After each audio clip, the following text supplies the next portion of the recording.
Three cursors blinked in three different rooms on the night of March 14th.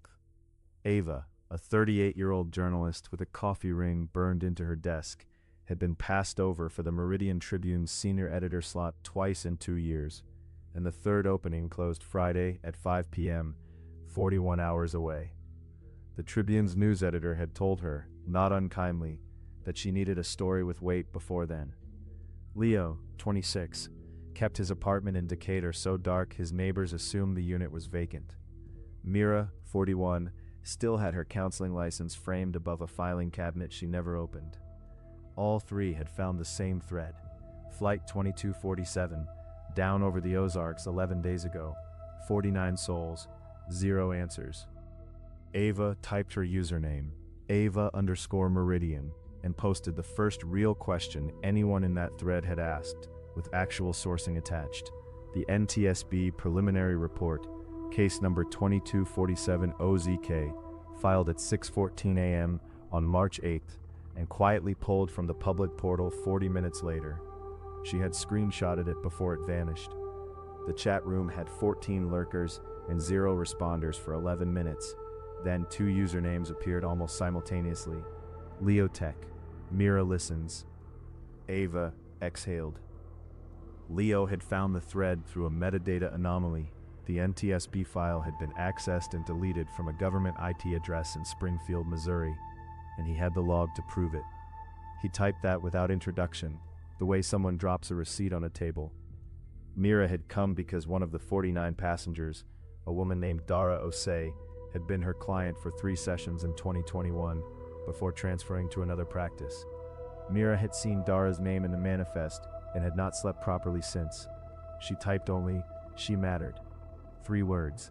Leo did not respond for a full minute. Ava uploaded the screenshot at 11:47 p.m.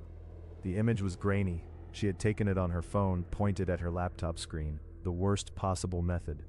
But the key line was legible.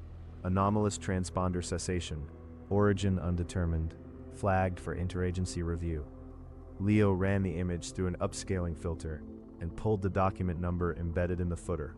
It matched a FAA internal memo he had found 6 days earlier in a FOIA dump nobody else had bothered to read.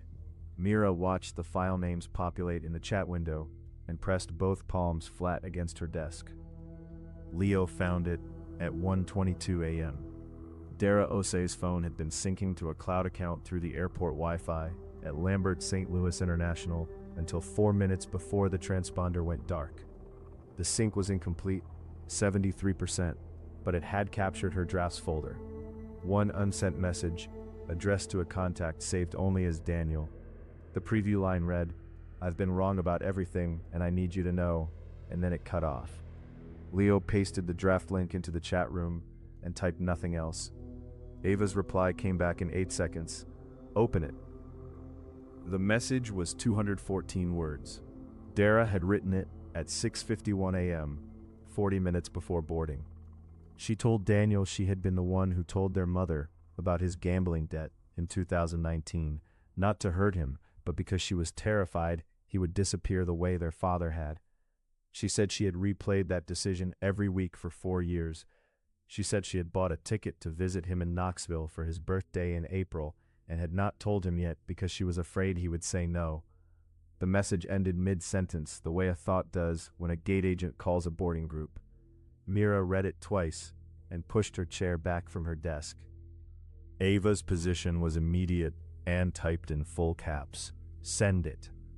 She argued that Dara had written it, had addressed it, had intended it. The only reason it was unsent was a mechanical failure of time, not of will. Mira's response took 4 minutes to appear. She wrote that in her practice, she had twice taken crisis calls from clients who received unexpected contact from the deceased person's accounts, automated birthday reminders, a scheduled email, and both times the calls had come in the same night. Both times the person on the line could not stop shaking. She wrote, "We do not know what shape Daniel is in right now." Leo read both arguments and said nothing. He opened a secondary window and began tracing the contact, labeled Daniel. Daniel Osei was 34. His last social media post was a photo of a rebuilt carburetor engine, captioned "Finally," dated March 3rd, 11 days before the crash. Since then, nothing.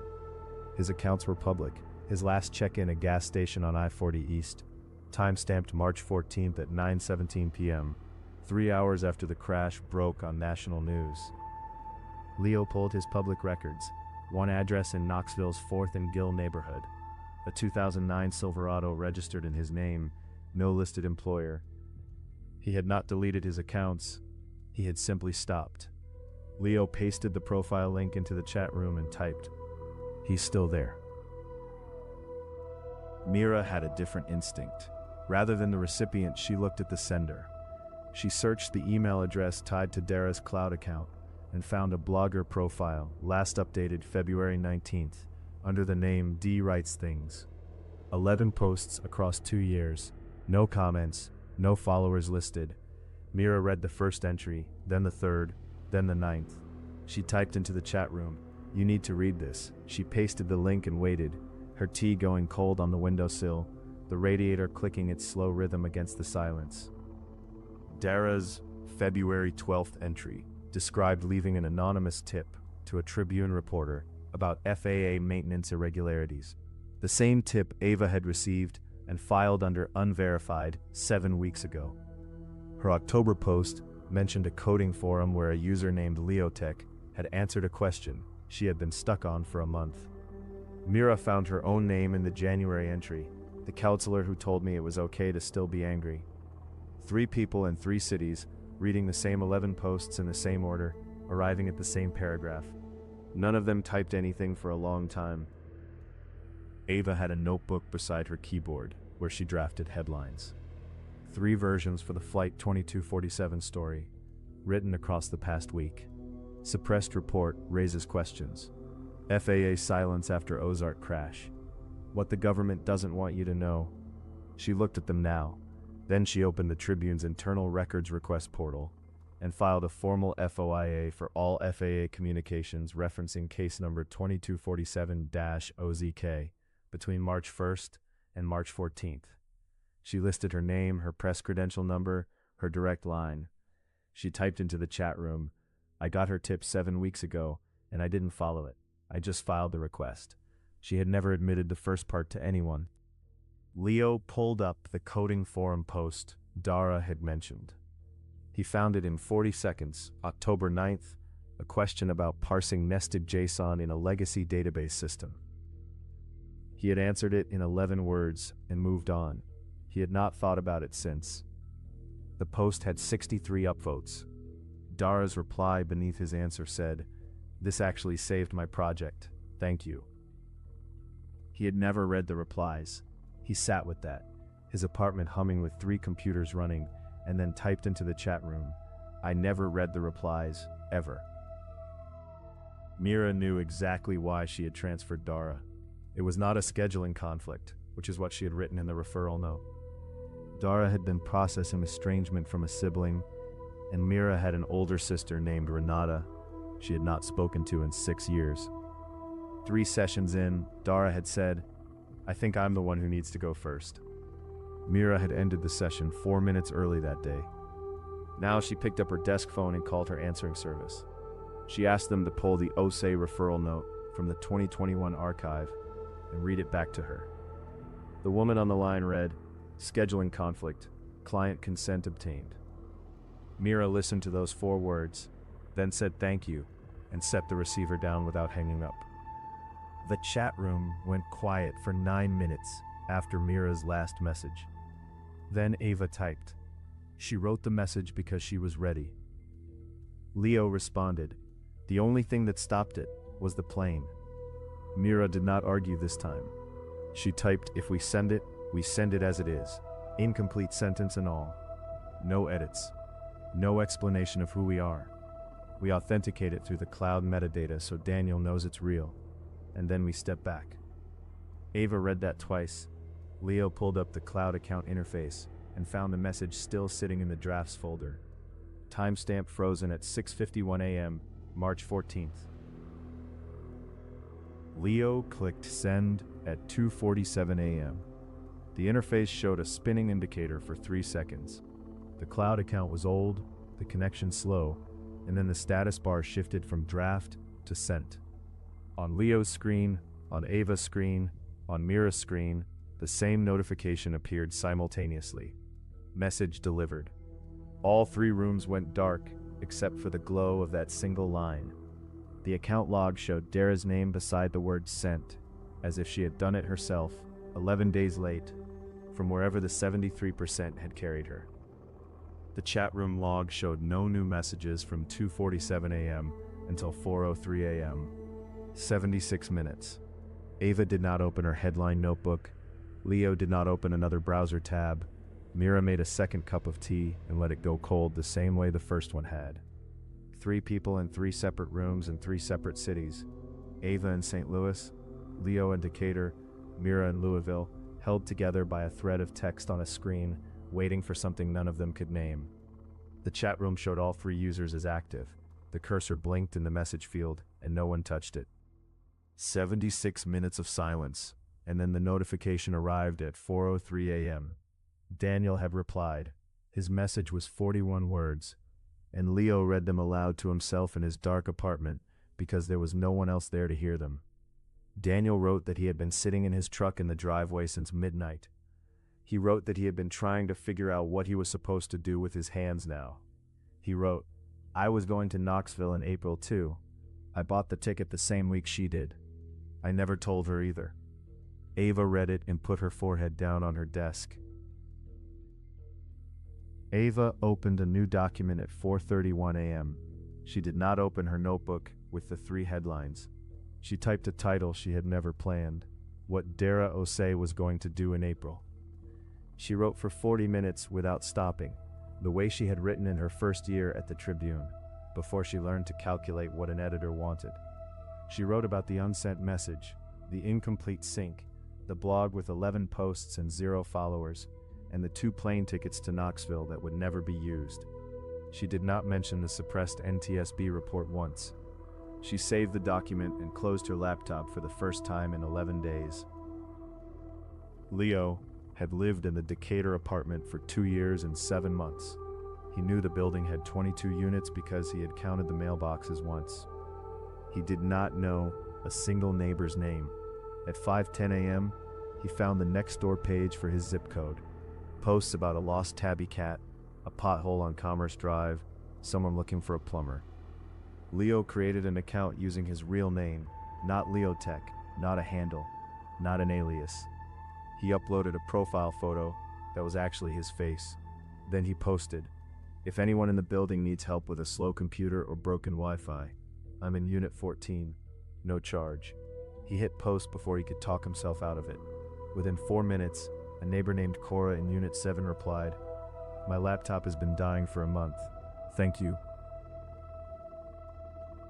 Mira's phone was face down on the desk beside her cold tea. She picked it up at 5:44 a.m. She scrolled to Renata and her contacts. The entry still had a photo attached, the 2 of them at their mother's kitchen table in 2017, before everything. Mira typed a message. It was not an apology and it was not an explanation. 11 words. "I stopped going to Hannah's birthday after that. I'm sorry." She pressed send before she could revise it into something safer, then set the phone face up on the desk and watched the screen until it dimmed. By 6:30 a.m., all 3 were back in the chat room. The sky outside each of their windows was a different shade of gray. St. Louis overcast, Decatur clear, Louisville with the first edge of pink. Ava typed that she had written something and was going to submit it to the Tribune's weekend magazine, not the news desk. She said she did not know if they would run it. She was submitting it anyway. Leo typed, "Send me the draft." Mira typed, "Me too." Ava uploaded the document. The file was named simply Dara. She hit upload and watched the progress bar move from 0 to 100 in 4 seconds. Leo read the article in 11 minutes. He was not a slow reader. It was 1,847 words and he read everything twice. He had expected to find the place where Ava had made Dara into a symbol, the way journalism does, flattening a person into the lesson they are supposed to teach. He could not find it. The article was specific in the way Dara's blog had been specific. The carburetor post, the coding forum, the birthday in April, the 41 words Daniel had written from a truck in a driveway at 4 in the morning. Leo typed his editorial note into the chat room. One word. Good. Mira found her name in the 8th paragraph. Ava had written, Dara's January blog entry names a counselor who told her it was okay to still be angry. A sentence Dara underlined in the digital text, the way people underline things they need to return to. Mira had not told Ava she was in the blog. Ava had read it and found her anyway. Mira sat with that, the phone still face up on the desk. Renata's message still unread. The notification had come in at 6:02 a.m. and Mira had not opened it yet. She typed to Ava, "You could have asked me first." Then she deleted it and typed, "Thank you." She sent that instead. At 7:14 a.m., Mira typed, "I have a 7 o'clock client." She logged off. At 7:19 a.m., Leo closed the chat room tab. Not the whole browser, just the tab, which was new for him. He left the Nextdoor page open beside it. Ava stayed in the chat room alone for 4 more minutes, the cursor blinking in the empty message field. The log showed 14 hours and 27 minutes of conversation. She read the last 3 exchanges once more, then submitted the article to the Tribune weekend editor with the subject line, "No embargo, no exclusivity, run it or don't." She closed the laptop. The coffee ring on her desk had dried into a perfect circle. The Tribune ran the article on a Saturday, 6 days later. In the weekend magazine, under a headline, the editor had chosen without consulting Ava. The message she never got to send. Ava read the headline on her phone at 7:03 a.m. and did not love it and did not fight it. The article was shared 412 times by noon. At 2:17 p.m., her FOIA request returned a partial response, 43 pages of FAA internal communications, 11 of them redacted in full, the cover letter signed by a deputy director named R. Calloway in the Springfield regional office. Ava forwarded the documents to Leo without a message. He replied in 6 minutes, "I know that name." Mira read the article on her lunch break and then finally opened Renata's reply from 6 days earlier. Renata had written back in 3 minutes, 8 words, "I stopped going to. Call me when you can."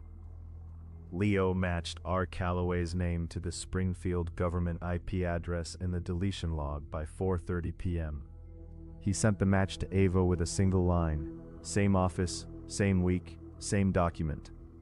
Ava forwarded it to the Tribune's investigative desk, not her desk, the other one, with a note that said, "This is yours now, not mine." She did not attach her name to the tip. Leo posted a follow-up on the Nextdoor page that afternoon. "Cora in Unit 7, I can come by Tuesday if that works." She replied within the hour. The chat room where the 3 of them had spent 14 hours was still online, the thread publicly visible if anyone knew where to look. The last message in the log was Ava's, timestamp 7:19 a.m. She mattered. She had typed it before logging off, without telling the others she was going to. The cursor after it had long since stopped blinking. Another hour, finally told. This has been Untold Hours.